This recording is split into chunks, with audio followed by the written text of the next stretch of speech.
Welcome, listeners, to another episode of the Southwest Desert.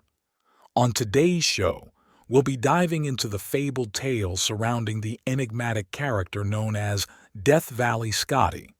Born Walter Edward Scott in 1872, Scotty earned his larger-than-life reputation through a series of audacious exploits and incredible stories of hidden gold in the unforgiving landscape of Death Valley.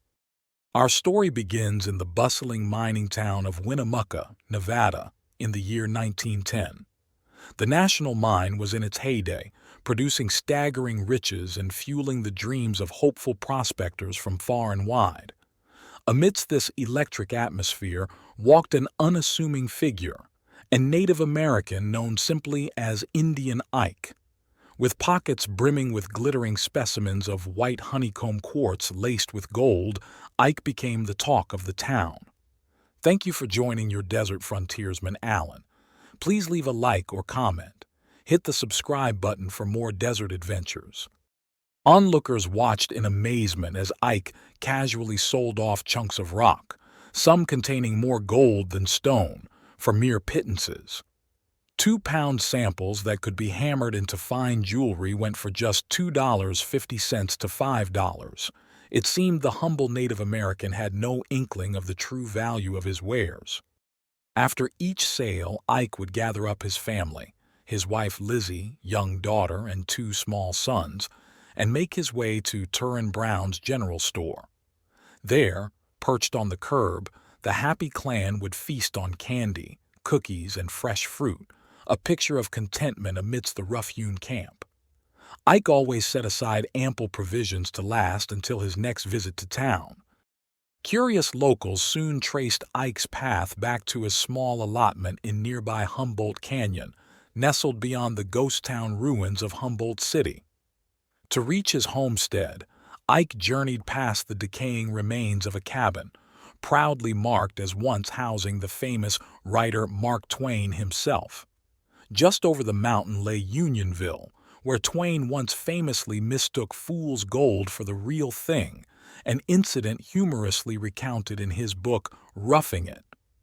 Old-timers still recall with pride how Twain had written to the Virginia City Enterprise proclaiming this, the richest place on God's footstool.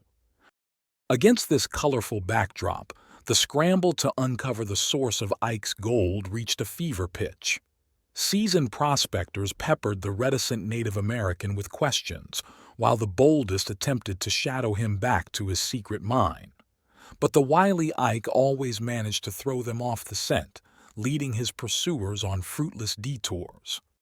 Enter Death Valley Scotty, already a living legend in his own right. Someone hit upon the idea of luring Scotty out from his desert sanctuary to take up the search.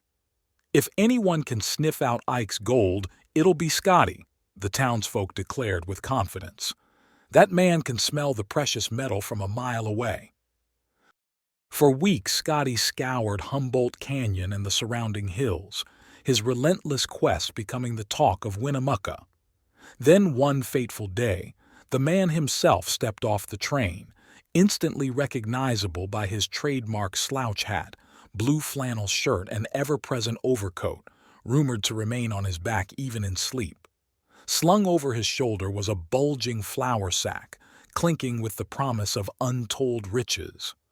As Scotty strode towards town, a growing crowd of excited onlookers fell in step behind him, eager for a glimpse of his latest haul. "Open her up, Scotty," they clamored. "Give us a peek." But the taciturn prospector simply smiled and continued on, letting their speculations hang heavy in the air. Turning into the first saloon, Scotty hoisted his sack onto the bar. "Drinks all around, boys. Barkeep, take your pay straight from the sack." As the bartender gingerly untied the string and peered inside, a strangled yelp escaped his throat. He hastily retied the bag, stammering out an offer of free drinks, unable to form a coherent sentence. The clamor of the curious crowd only intensified. On down the street Scotty meandered, his expanding entourage in tow, stopping at each saloon to repeat the ritual. Each time the bartender's face would register shock before drinks were wordlessly placed on the house. Emboldened by liquid courage, Copperstain Edwards elbowed his way to the front, boasting, "I'm going to see what's in that sack." Scotty's vice-like grip on his wrist quickly put an end to that ill-conceived plan. As the day wore on and whiskeys flowed, Copperstain and his comrade Hobe Luther hatched a scheme. "A few more belts and we'll have old Scotty singing like a canary about that gold." Hobe slurred conspiratorially, but the Desert Fox was not so easily cornered. "Say, Scotty," ventured hotel owner Phil Bloom, "word is you bought yourself a big truck. What do you need that for way out in Death Valley?" "Haul hay for the mules," came the deadpan reply. "And what are the mules for?" "To haul gas for the truck." Guffaws erupted from the peanut gallery as Scotty, eyes twinkling, took another swig. At the last watering hole, with Hobe and Copperstain snoring under a table in the rear, a well-lubricated Scotty finally upended his sack across the bar. Mouths gaped in disbelief as common rocks clattered out, not a glint of gold to be seen. There, coiled in the center, lay one very dead rattlesnake, forked tongue protruding in seeming mockery. Now, listeners, you may think this episode ended in disappointment, but there's more to it than meets the eye. You see, for years afterward, federal revenue agents hounded Scotty, convinced he'd catched away a king's ransom from a discovery made decades prior.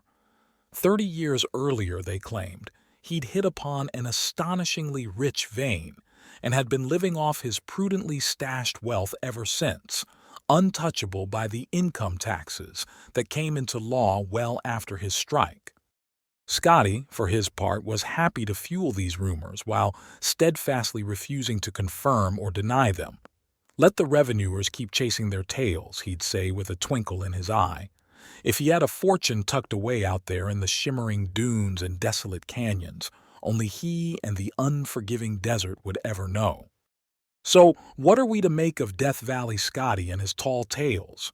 Perhaps there truly is a long-lost motherlode still waiting to be stumbled upon by some lucky prospector. Or maybe the real treasure was simply the joy Scotty took in keeping everyone guessing, maintaining his air of mystery to the very end. In a landscape as harsh and unforgiving as Death Valley, a man's myth is his legacy. This has been the Southwest Desert. Tune in next time for another desert tale. Until then, keep your canteens full and your eyes on the horizon. Please leave a like or comment. Hit the subscribe button for further desert travels. Happy trails!